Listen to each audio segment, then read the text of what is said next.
2 years ago, I received a phone call from Karen saying that she put a down payment on a condo. And 2 years at that point seems such a long way away. And we are finally here today when she got the key. And we're fully excited that now we can put all the plans into work.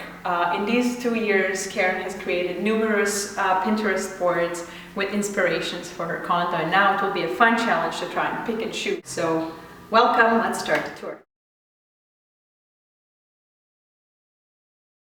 So when you walk into your right, first thing that you see is the bathroom. As you can see, it's a typical bathroom. It will be a fun little and challenging project. As you can see, there is no additional storage space, so we'll have to find a way to accommodate everything that you would typically put in a bathroom, some extra towel storage. There is some storage in the base of the sink, but it of course will be used to store cleaning supplies and utensils. So going straight from the door, we walk through a little hallway where there's a storage closet.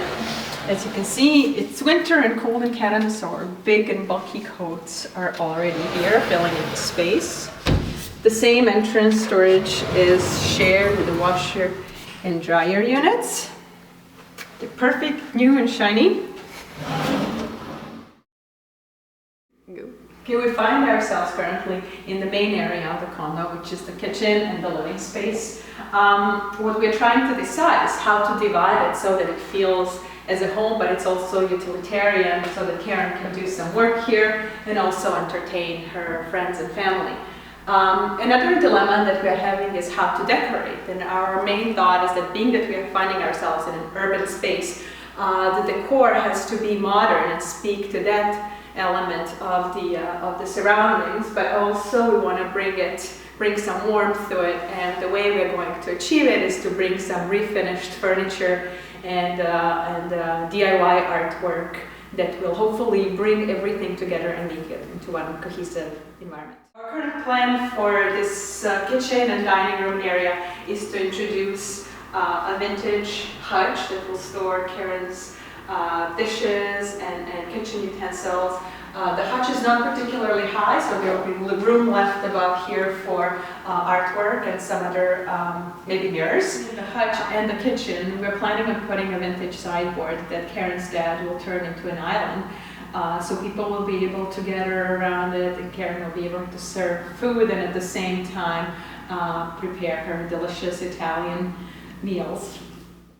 The room that I find myself in at this point is the bedroom, which is separated from the rest of the condo with these two sliding panels, which are made of glass, so they allow some light to come in.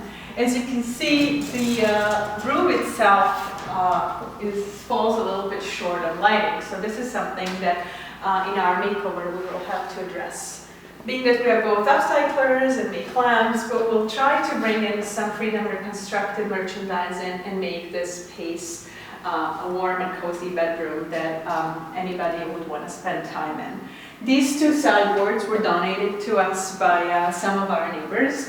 They're solid wood, very sturdy and super functional, yet they lack a little bit in their luster and appeal. So what we will do is, of course, with a coat of paint and a little bit of DIY, we will turn them into to little magnificent pieces of art, if you will. Being that in essence this is all one open space, we will try to unify the living area with the bedroom area by introducing the same color palette.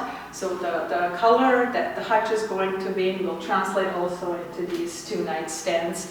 There are also some discussions as to how to address the walls, but this will be a project in development and in the works until it's finally done. We would also love to invite you to comment on these videos and provide us with your feedback as to how we are doing, and also maybe to suggest as to, you know, how we can improve our own camera presence as well as the editing jobs.